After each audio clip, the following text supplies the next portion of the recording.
Patty Prewitt was convicted of murdering her husband.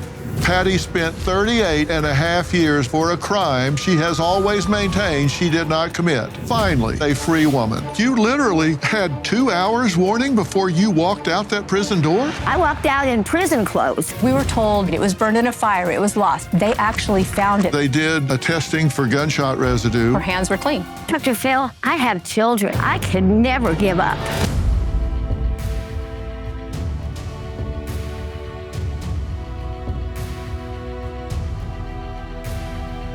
This is a personal note. This is a night that I have been anticipating for years.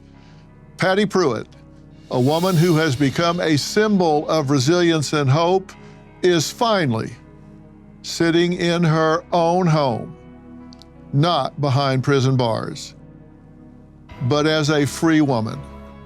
Patty spent 38 and a half years behind bars for a crime she has always maintained she did not commit, the crime of murdering her husband, Bill. Just weeks ago, on December 20th, 2024, Missouri Governor Mike Parson granted her clemency, bringing her home after nearly 4 decades of separation from her family. I have followed her incredible story for years. Take a look. It was like 2:30 in the morning. Someone entered our home, cut the phone lines, cut the power, and murdered my dad. He was shot in bed with his own gun. My mom remembers being woken up by the man pulling her out of the bed by her hair. The police found the gun in one of our ponds. They looked at my mother as being the only suspect from the very beginning. 5 to 7 years before my father was killed, my mother had had multiple affairs.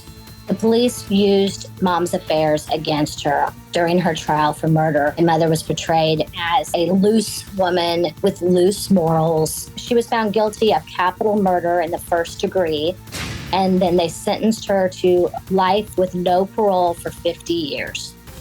I can't even describe how hard it is to have my mom in prison all of our lives. She's missed everything. She's missed every one of our weddings, every one of her grandchildren. She has a great-grandchild now. It's just hard. Your father is dead, so the only person to speak about it is your mother. Yes.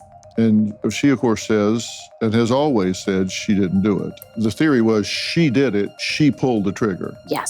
Did they test your mother for gunshot residue? They did, and she passed. The night that Dad was murdered, my sister saw a flashlight under the basement door.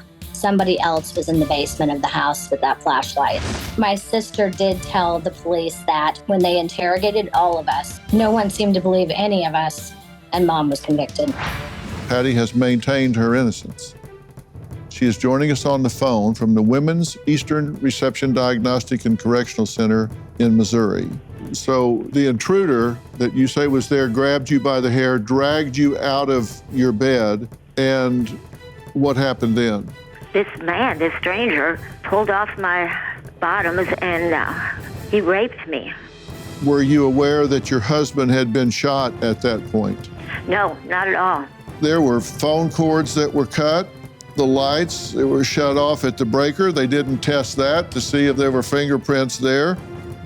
You had knife marks on your neck, where a knife was held to your neck while you were being assaulted. The request for DNA to prove your innocence was denied. The jury never heard the testimony from your neighbor concerning significant amounts of hair next to the bed. The day of the murder, they swabbed your hand and got negative results. There was no gunshot residue, and 36 years later, there you sit. That's the story of my life. And then I count you, Dr. Phil McGraw, as an extreme blessing right now, a gift from God. Now, at 75 years old, Patty isn't just a survivor. She is a beacon of strength who earned multiple academic degrees, became a published writer, and never lost hope. A mother of 5, grandmother of 13, and great-grandmother, Patty has a story that will inspire millions. And tonight, she's going to tell it. not from behind prison walls, but as a free woman. Patty, it is so good to talk to you and talk to you from home and not prison. Thank you so much. Thank you so much. Tell me how you're feeling. Tell me how you're doing. I couldn't be doing better. It is wonderful out here. People keep asking me if I'm overwhelmed. Going to prison is overwhelming. Coming home to loved ones is perfect. It's perfect. Well, that's just so great to hear. How long before you were released did you know you were going to be released, and how did it feel when you found out? My daughter was visiting me on a regular visit, and I was released like 2 hours after that visit. It's incredible. I walked out in the parking lot to my daughter's truck, and we drove home. Half my kids were waiting at the house when we got there. It was no warning whatsoever. It was a miracle, a miracle. Well, that's just so amazing to hear. So you literally had 2 hours warning before you walked out that prison door? Yeah, exactly. I walked out in prison clothes. I didn't even have my property. That was on behalf of the warden of the prison. She pushed that through. She made it work. And God bless her too. 40 years in and a 2-hour warning to get out. It's a good thing they didn't think you were escaping since you were in prison. I'm glad the word got around. Yeah, it was kind of scary. I thought, I'm walking through the prison parking lot in my prison clothes, and it was kind of scary to me. But we just kept walking. Yeah, I don't know how you kept from breaking out into a run. Listen, I also wanted to surprise you, Patty, with someone that you know very well. Our own News on Merritt Street anchor and former Los Angeles prosecutor, Loni Coombs. Loni, say hello. Oh my goodness, Patty, I am so thrilled for you. You look amazing. How are you doing? Wonderfully, wonderfully. It's so good to see you, Loni. It's great to see you. I haven't seen you for 7 years. The last time I saw you, you were still in prison. We talked there. Mm-hmm. And to believe that this day finally came and here you are in your home, I'm just so happy for you and for your family. I'm just thrilled for you. Thank you so much. It is beyond wonderful. Well, so Patty, tell us, what was it like to spend your first night at home in a real bed surrounded by the people that love you and that you love so much? It was just wonderful. What's funny, though, the bed was way too soft. And I slept with my oldest daughter, and she and I didn't sleep. We just kept cuddling and talking, but the bed was too soft. I said, I'm feeling like rolling out on the carpet and sleeping because prison beds are hard as rocks. And I'm getting used to soft now. But at first it was really hard. What's been the most challenging thing to adjust to after all of those years? I've talked to a lot of prisoners that have gotten out, gotten off death row, all different kinds of circumstances. What's been the most challenging adjustment? You're gonna really think I'm stupid. Seat belts. They didn't have seat belts when I was free. They had lap belts, but we pushed them between the seats. We didn't use seat belts. And that's the first thing. I get in the truck with Jane when we leave, and she says, you have to put on your seat belt. And I go, well, where is it? And that is the stupidest thing. Now, to get out, I've been training to get out all my life. But nobody told me about seat belts. Well, listen, who can question it? You just have to experience. All right, we're going to take a quick break. And coming up, Loni says she dug up some new evidence to help Patty, and she's going to tell us about that when we come back. Life is full of surprises, and emergencies often strike when we least expect them. But preparation is key, and that's where Jace Case comes in. With Jace Case, you'll have essential emergency prescription medications right at your fingertips, ready when you need them most. Whether it's an unexpected illness or a travel mishap, having the right meds on hand can turn a potential crisis into just a minor inconvenience. Don't let the unexpected catch you off guard. Jay's Case gives you peace of mind so you can tackle life surprises with confidence. Be ready. Take charge today. Head over to jase.com. That's JASE.com. And when you check out, use the code PHIL, spelled PHIL, to get a discount on your order and to have the right meds on hand the moment you need them.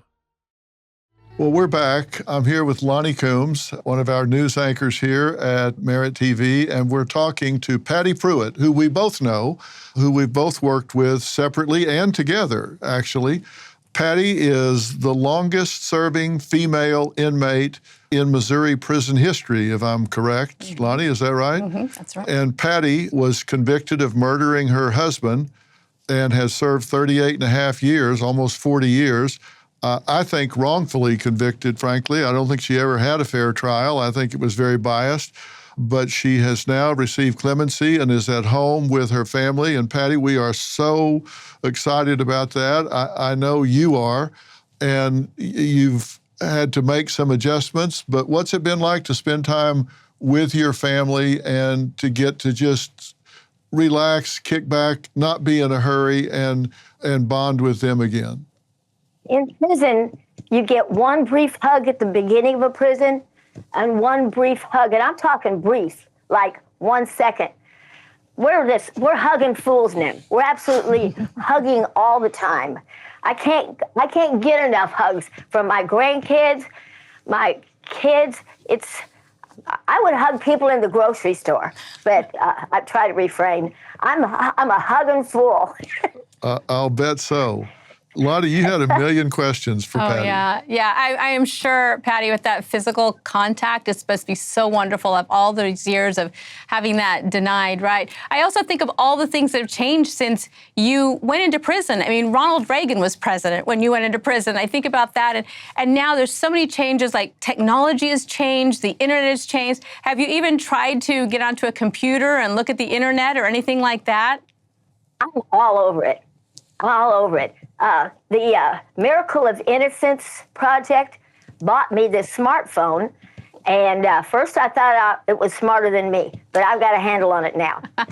and when I was in prison, I was enrolled in Washington University, and they gave us laptops. So I have a laptop. I'm all about technology. That's so not great. Not laptop. I understand you love Alexa. Well, Alexa and I had a problem at first because I was calling him Siri, and he didn't respond. So once I got his name right, I'll be fine. All right. Well, that's great. And we think about all the things that you've missed. It was Ronald Reagan's second term. Live Aid concerts have been held in Britain and Philadelphia. The Space Shuttle Challenger disaster happened. The internet has become just ubiquitous. Social media platforms didn't exist. There was no Instagram, right. There was no TikTok or any of that. Texting and Zoom, Googling is a verb. 9/11 took place, and you've had grandkids. You've missed 233 birthdays. That's just heartbreaking. You've got 2 great grandkids' birthdays. All of these things have happened since you've been in. Yeah, that's true. But I'm telling you, my grandkids and I are all about FaceTime. We're FaceTiming all the time. Well, that's so great. And while you were there, you really did a lot on the educational front. What all did you get done while you were there? When I first came to prison, I went straight to classes. But then thanks to Reagan, in 94, we lost Pell Grants for prisoners. But in 95, they brought in a computer programming thing, and I became a computer programmer for the Department of Corrections on an IBM AS400. And I did that for 20 years. I just loved it.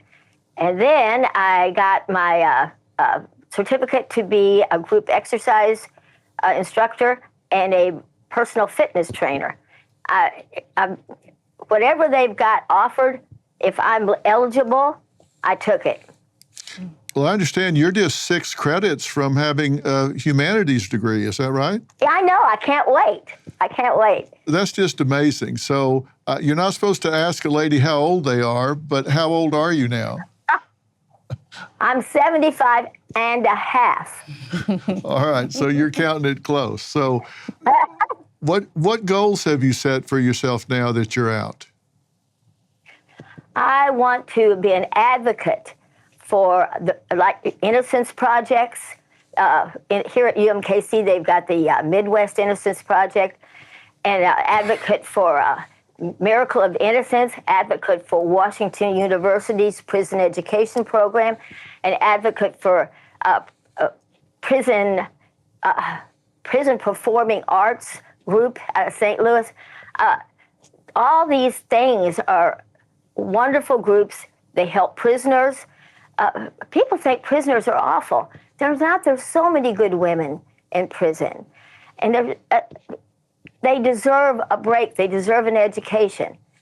And I will beat the drum for all these organizations. That's something that she really distinguished herself. When you worked with her before, you found out she's really been a powerful force inside prison. A shining example and really a mentor to so many women that would come through. You know, they would come through and then they would leave. And Patty knew she was going to stay there for years beyond that, but she was so welcoming to them and so giving to them and helping them to adjust and see that they had value and helping them to go back out. And Patty, I remember that. I remember talking to you and saying, you know, how do you deal with knowing that you're going to be in prison for so long? And you said, I don't focus on the lifetime. I focus on one day, each day at a time. And every day you were just filling it with things to improve yourself and to help other women. And I think that that's just shows your resilience and also that you made such a huge impact while you were there. And it's not hard. All you have to do is listen to people.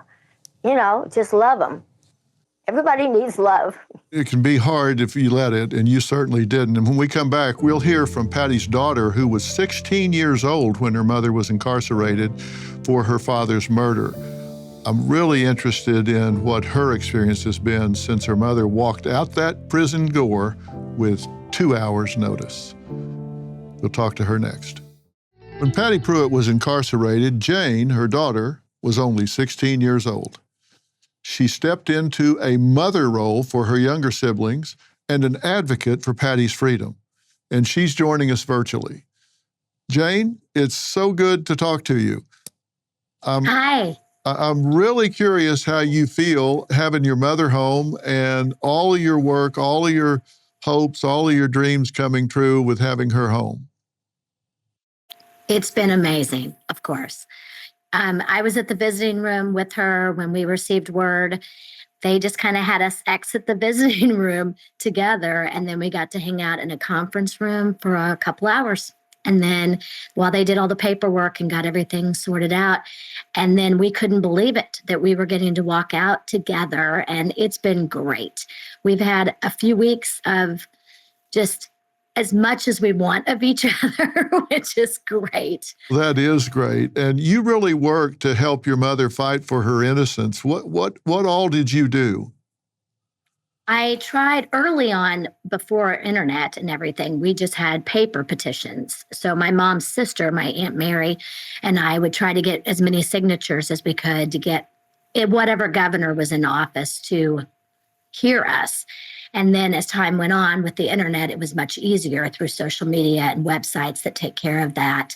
But I also joined lots of organizations over the years, from the Midwest Innocence Project to the National Innocence Project, Missouri Cure, Missouri Prison Reform, and, Families Against Mandatory Minimums. And I took classes online mostly and attended events and tried to network and meet anybody that I felt could help our cause.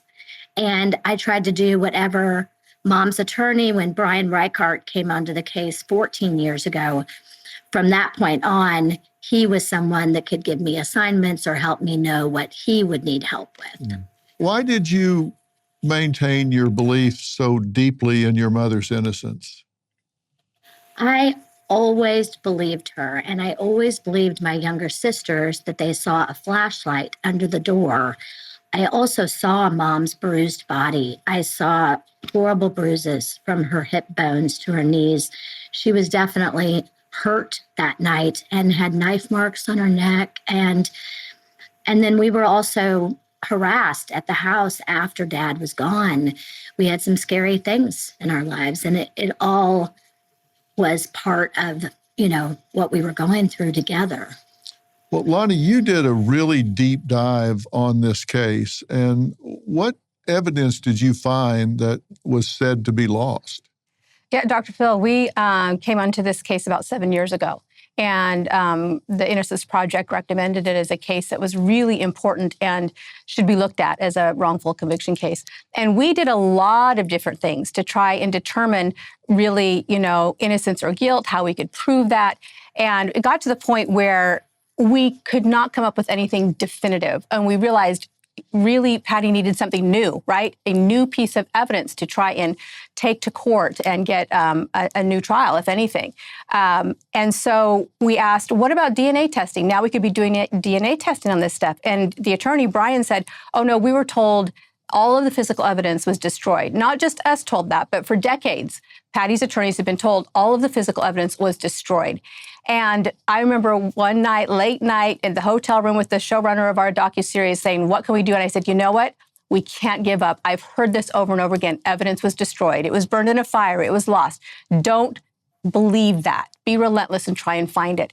And so our producers did for weeks and weeks and weeks. And finally, they actually found it. They got somebody in one of the evidence lockers, one supervisor who went in and came up with bags and bags of evidence. It was shocking to us. It was shocking to the attorneys. It was shocking to everyone involved. And in that evidence, Dr. Phil, Patty's pajamas were still there. And when we looked at the picture of her bottoms, there was evidence there that looked like it could be consistent with a sexual assault, which was a very important part of Patty's story that no one believed. There was what looked like blood stains and what looked like it could be a DNA stain. And we said, oh my goodness, here you have something you can take in, get it tested for DNA. Well, Brian was an excellent attorney, took it in and asked to be allowed to do DNA testing. And he was denied that opportunity to be able to test for DNA. What was the reason? Why did they say that they wouldn't test it? Well, this is really shocking. So this whole case, we've talked about this, it really stemmed around sexism, right? Sexism in the investigation, sexism in the prosecution, sexism in the way it was presented at trial. And something that was said in the trial stuck out to the judge who was ruling on the DNA. He said, I remember that this case, Patty said something about her sexual engine is hotter than most people or something to that effect. Mm-hmm. And the defense attorney said, oh, no. Patty didn't say that. That was the investigator who said that. That's the investigator who said she made all of these statements, but it was never recorded. And the judge said, well, regardless, whoever said it, that's something I heard in court and I remember it. That's what makes this case so unique. And that really tainted the judge in deciding whether he could even test this DNA or not. I mean, it would have been nothing for the court to just say, go ahead and test the DNA, right? And if there's a chance that you can prove that this person is innocent after all of these years, why not test it? But he denied that. This is what was said. The lead investigator on the case asserted that she said that. The court, that may be, but I heard testimony that's been remembered because that makes this case unique. But they had no record of it. Right, and the judge didn't realize there's a big difference between the detective saying she said that and Patty actually saying, yes, I said that. She never said she said. She always denied all of those statements that this detective said she made. When it was not recorded, it was a statement that was never recorded. Patty, you've maintained you never said that, correct? No, nobody ever said anything like that. No, I did not. Yeah, particularly in that setting, I don't know why you would say something like that. It makes no sense. Yeah, of course not. All right, well, there's more to this. When we come back, Patty's attorney said the investigators did a swab of Patty's hands. She'll tell us what they found next, and then there's more. We'll be right back. Let's cut to the chase. Your savings could be in serious trouble. When Elon Musk is out here warning us to brace for temporary hardship, you might want to listen. I trust Preserve Gold to safeguard my accounts, and I urge you to do the same. They're the only precious metals company I recommend. Are you going to sit back and hope for the best or take control of your financial future?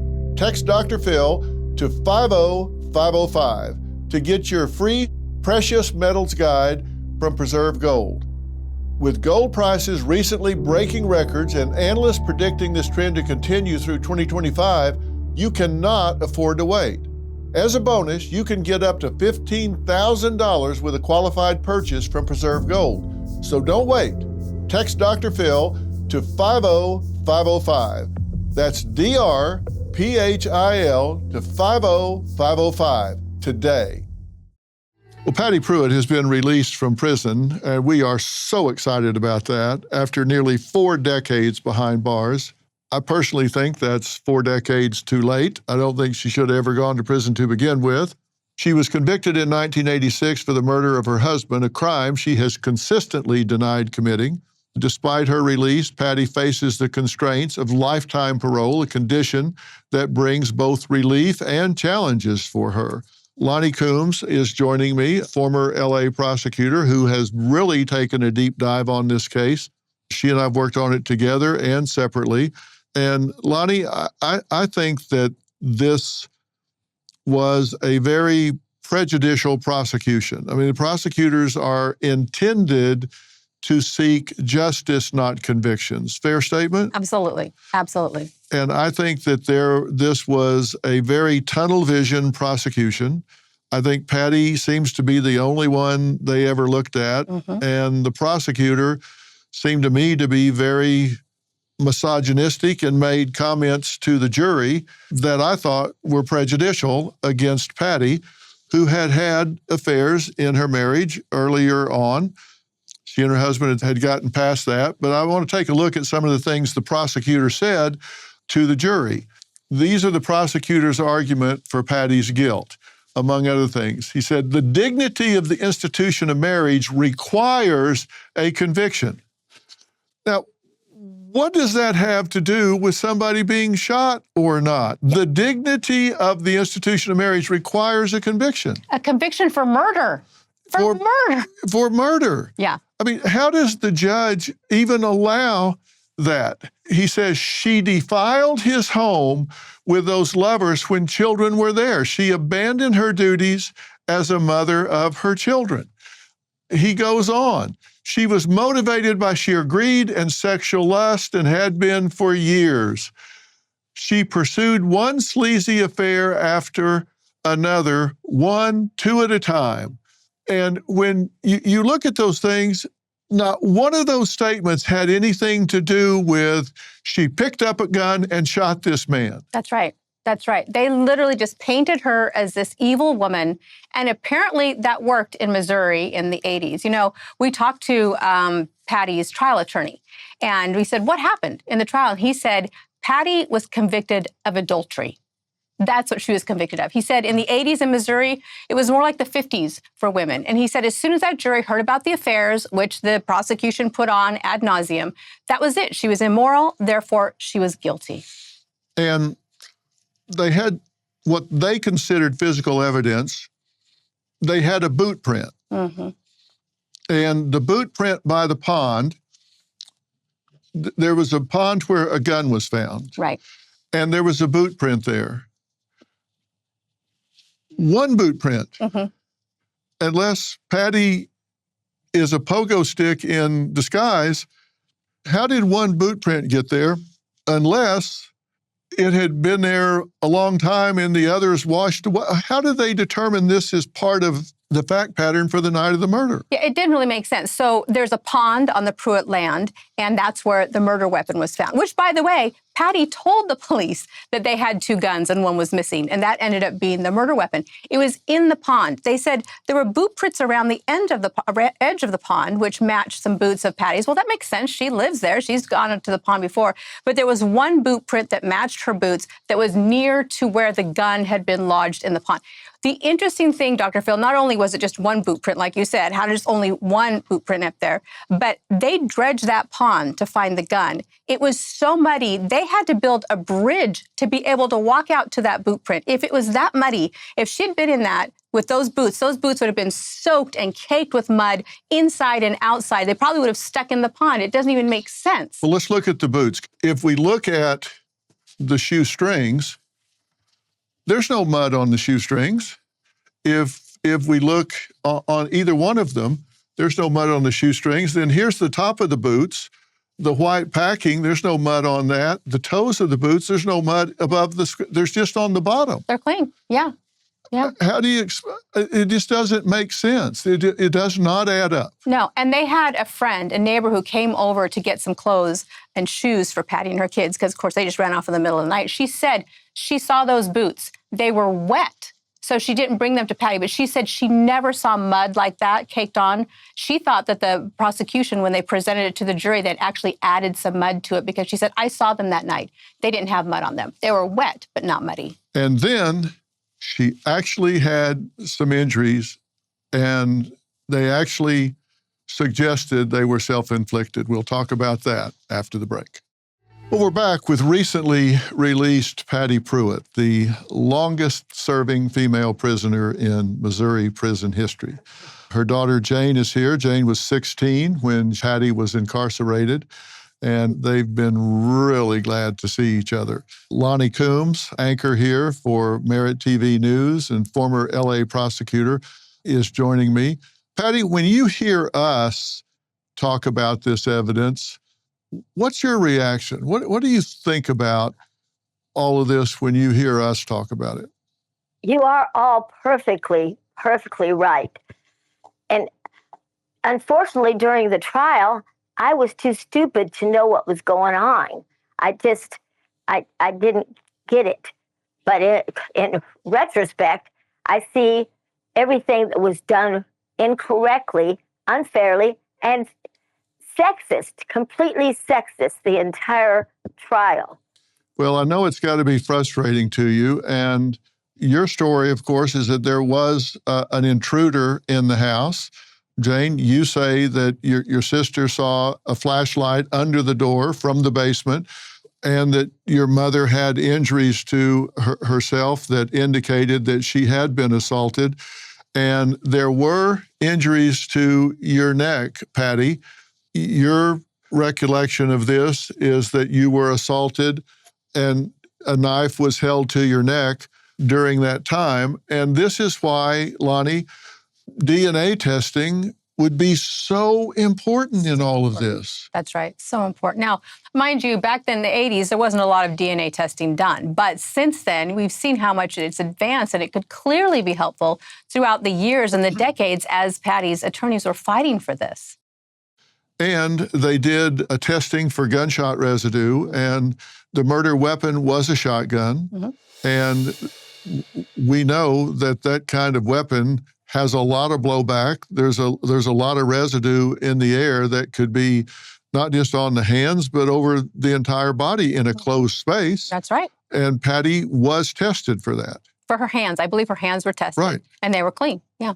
No GSR. Yeah. No gunshot residue whatsoever. So this has to be just infuriating when you think about it. Patty, how have you kept your spirit so positive when you look at these kind of injustices and knowing that you didn't get every possible consideration when they take your freedom away? Dr. Phil, I have children. I could never give up. I could never give up because of my children. Isn't that why we do what we do? Because we are loved ones.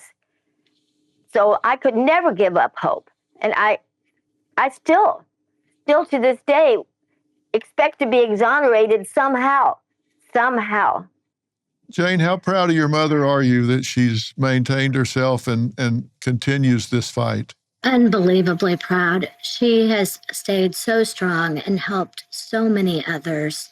She stayed strong for all of us kids, all of our children, her grandchildren have all raised going to visit her, seeing her being positive, seeing her being loving. It's pretty amazing. But she deserves to be completely exonerated. Well, I certainly think that to take someone's freedom away in this country is a very high standard. And they deserve due process. They deserve to have a fair trial. And people could disagree about the story. They could disagree as to whether the facts are right or the facts are wrong, but no one could disagree that she has not had due process. Mm-hmm. I mean, she did not get a fair trial. Do you have any disagreement with that, Loni? No, No, none whatsoever. Between the focus, the tunnel focus from the very beginning that it was her, to evidence that was not disclosed to the defense, all the way through, and then to the sexist slant of the prosecution in the trial. None of that was fair. None of that was due process for her. No doubt about it. Coming up, many of Patty's former inmates say they thought Patty was their saving grace. We'll discuss that when we come back. My name is Christine Penick. My name is Julie Montgomery. My name is Emily Kirchhoff. My name is Laura Phillips. I was formerly known as inmate 1213152. And I did 12 and a half years with Patty Prewitt. I had the privilege of being the neighbor of Patty Prewitt. She was an inspiration not only to myself, but to every other woman that came through those gates. Patty was one of the women that took me under her wing and helped me and mentored me. I couldn't imagine anyone more supportive, encouraging, and positive. She helped me in ways too numerous to count. She gives them encouragement and makes them feel good about doing something positive with their life, even if it's in prison. And I am so grateful for having met her and continuing to be her friend. She changed my entire life, and I was a repeat offender, not looking to be anything but. If she could do that for me, imagine what she can do for the world. Well, as you can see, Patty had become quite the mentor and advocate for her fellow inmates. And we have a surprise for Patty tonight, a person who says Patty changed her life when she was serving time, and now she wants to thank her. Jane is joining us virtually. Jane, welcome. Hi, Patty. Thank you, Dr. Phil. Well, Jane, thank you for being here. What did you want to say to Patty? Patty, I just want to tell you how thrilled I am for you and for your family and for all of us. Just the world is a much better place with you in it. We need you here. We need you with us, fighting the good fight for those, that are still the underdog. I always have believed in you, and I just wanted to thank you for everything you gave to me, every gift you gave me, but mostly the gift of reminding me of my worth and what it was that I could accomplish as long as I continued to believe in myself. And I'm sorry I'm crying. I had no idea I would. I'm just so happy right now, and I'm so happy for you, Patty. I love you, Jane. I love you too. I'll just never forget the gifts that you gave me. And I really look forward to the day when we can have some good old-fashioned belly laughs in person. Real hugs. Big time. Jane, how long were the two of you together? Well, it really wasn't that long of a time because they moved me like in the middle of my time on one camp. They put me in a different camp to complete a treatment program. But I was with Patty long enough to have some meaningful walks around the track of the prison when we discussed everything from families to music to poetry and everything in between. And I also was a participant in her personal training classes that she offered. And she was no slouch. I got my butt kicked by Miss Patty Prewitt, and I learned a lot about discipline and hard work. Well, that is so great. Patty, when you hear all the things that these women have had to say and have this wonderful interaction with Jane, what does that mean to you? I love these women. I love Jane. And Jane and I did tear up that track. And all people need for real, bartenders know it, people need to talk. People need to express themselves and know that someone's actually listening. It's real easy. It's real easy. I didn't do anything special. Well, maybe it doesn't seem that way to you, but it sure seemed that way to Jane and a whole lot of others. I'll let you guys visit a little bit during the break. Coming up, what is next for Patty? We'll talk about that next. We're back with Patty Prewitt, who is out after 40 years that I don't think she should have spent a day of. But we're here with Patty and two Janes, Jane, her daughter, and Jane Ponte, who she has come to know and impact the life of while she was serving time, incarcerated in Missouri. And I'm here with Merit TV anchor Loni Coombs. Loni, what's next for Patty? She is now gotten clemency and on parole. Can she get a pardon? It's so subjective. It's really up to the governor to decide yes or no. And I don't know what this governor is going to think about that. He just granted clemency. I don't know if he's going to change that to a pardon or not. Usually once they grant clemency, that's pretty much what they do. Well, we've got a new governor coming in. Patty, that's something you're still angling for, right? You hope to get that done? Yes, it's going to happen. Well, know that we're supporting you and we're behind you 100%, so we'll continue to stay in touch. We both work with the Innocence Project, and we're going to stay on this and stay behind you. But we're out of time for tonight, so I want to thank all of my guests, Patty and Jane Prewitt, and our News on Merritt Street anchor, Loni Coombs. For more information about tonight's episode, log on to drphil.com. Just know that we really value you being here with us, and we'll see you next time.